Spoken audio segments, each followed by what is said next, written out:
Olá pessoal, aqui quem está falando é a pastora Kate Marrone e gostaria de deixar uma breve meditação neste momento para os amados. Antes de tudo, dá o seu like aí, ativa os sininhos, tá? Compartilha para todos que você achar que precisa ouvir esta mensagem neste momento. Eu gostaria de falar de Davi.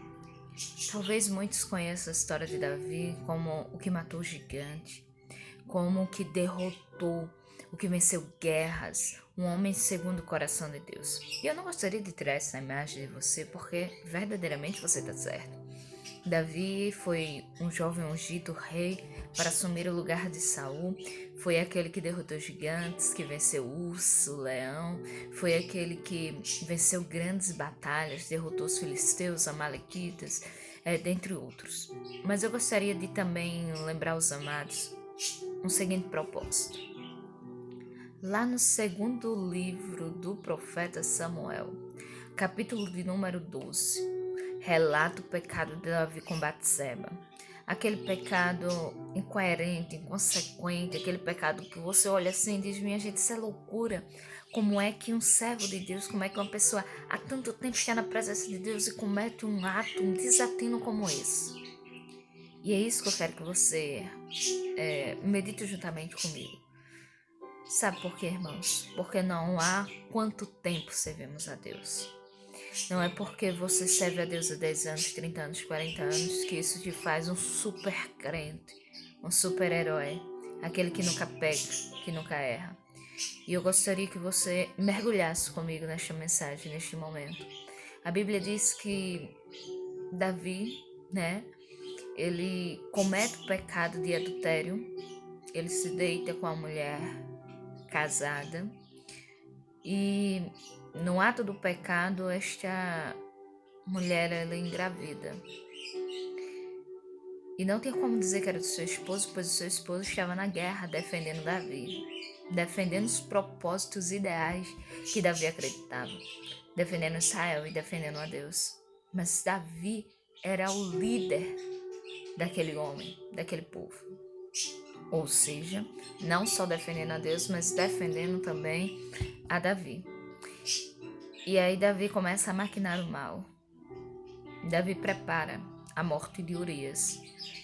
Ele maquina a morte de um homem inocente. Irmãos, é isso que eu quero que você acredite comigo. Não é só um ato inconsequente do pecado. Muitas das vezes, apesar de sermos ungidos, escolhidos, de Deus ter um grande, infinito propósito na nossa vida, muitas das vezes, amados, a gente maquina o mal contra Deus. A gente pensa, repensa, o nosso coração incita, nossa mente, ela trabalha, ela planeja até executar o ato de pecado. Davi não mata Urias. Davi, ele executa um plano, uma estratégia. Davi morre, Urias morre na guerra. Mas todo o planejamento, todo o mal foi incitado por Davi. E talvez no coração de Davi tenha sido só um espólio de guerra. Urias morreu na guerra e eu vou ficar inocente quanto a isso. Mas não há nada oculto que não venha ser revelado diante de Deus. Eu não quero saber o teu pecado, não quero que Deus revele o meu pecado, não, de maneira nenhuma. Mas eu tenho que entender, eu quero que você entenda que apesar de tudo que você tem feito escondido, do teu esposo, da tua esposa, dos teus filhos,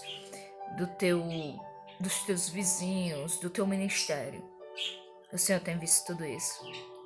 Muitos ou o mundo inteiro pode estar acusando a pessoa errada, mas o Senhor sabe quem cometeu o ato, quem maquinou o mal contra ele. E aí, irmãos, Davi continua, continua sendo um homem segundo o coração de Deus, apesar de todas as suas falhas. Sabe o que é interessante? E é isso também, o segundo ponto que eu quero que você, eu já vou encerrar, porque é bem breve mesmo. Este é o segundo ponto que eu quero que você medite também, é que quando Davi descobre, Deus levanta Natã, o profeta Natã, e vai até o encontro de Davi e diz, Davi, eu quero te contar uma história. Eu quero que você pense bem nessa história. Eu quero que você escute bem esta história. Havia 2 homens, um pobre e um rico. E ele começa a relatar os atos. né? O pobre só tinha um animalzinho, que era seu animal de estimação, né? Era a sua companheira, estava ali com ele, só que o rico tinha muitos, né? Tinha muitas fazendas, gados, cabras. E o rico, ele recebe uma visita, mas ele não quer matar nenhum dos dele.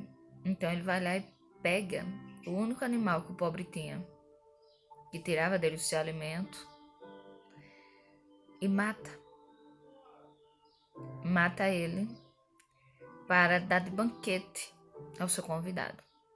E Davi fica irado, Davi fica angustiado por esta história ouvida. E ele diz: quem é este homem? Este homem tem que pagar por isso. Este homem tem que restituir, tem que pagar 4 vezes mais o que ele cometeu.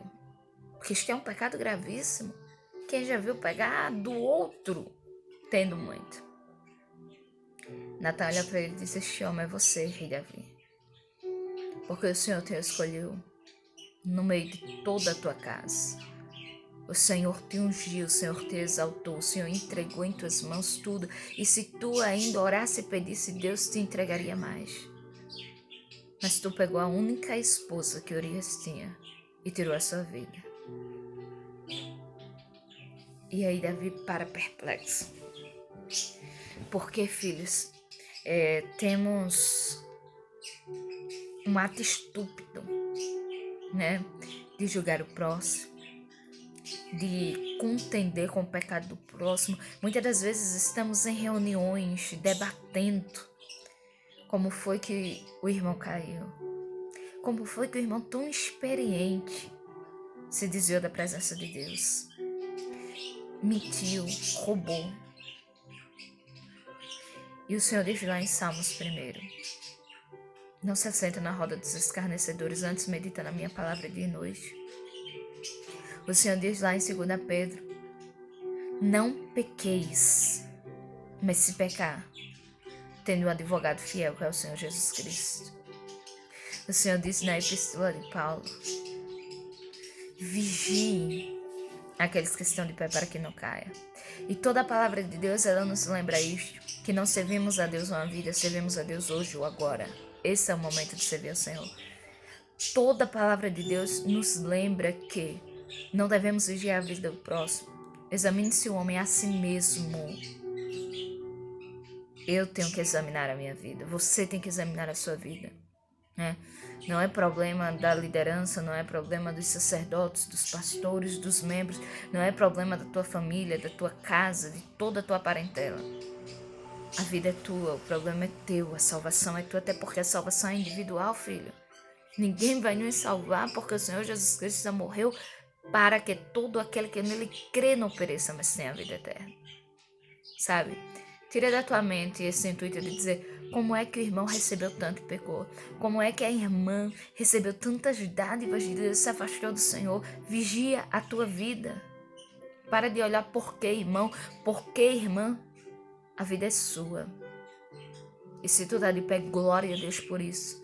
Vigia para que não caia. Quantos aqueles que estão caídos neste momento? O Senhor te chama. Sabe por quê? Porque você pode ser, apesar do teu pecado, a pessoa segundo o coração de Deus. Você pode ter um grande chamado para governar, para liderar, para tirar o povo do pecado apesar do teu pecado, para fazer com que povos lutem pela palavra de Deus através do teu testemunho de fé. O pecado é humano. Está na nossa humanidade sermos pecadores. Não há um justo sequer sobre a terra. Somos pecadores. Sabe o que talvez diferencie um pecado do outro? O arrependimento, o choro, o reconhecimento de que somos falhos e que necessitamos do perdão de Deus todos os dias, todos os instantes, todos os momentos. Porque sem santidade não veremos a face de Deus. Eu não estou pedindo para você se acostumar com o pecado, não.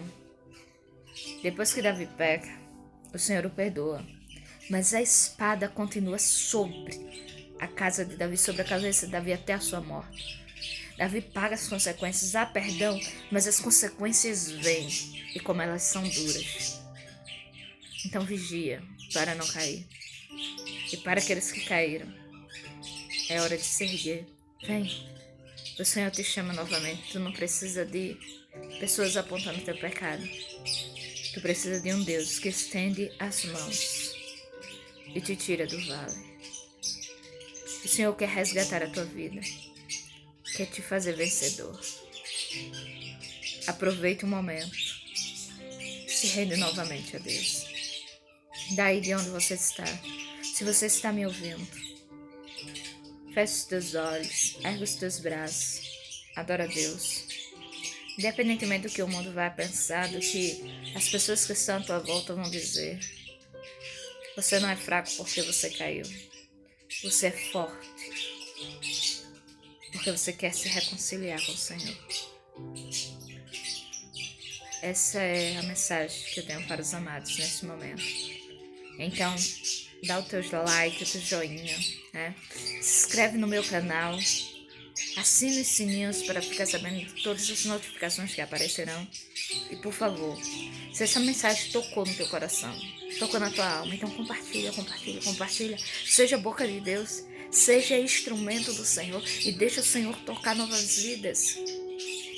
Deixa o Senhor te usar como instrumento. Mas pastor, estou desviado, estou afastado. Você é instrumento de Deus. É na hora certa, que é agora, hoje, já. O Senhor quer começar a nova história com você. Se inscreve. Um beijão e que Deus abençoe a todos.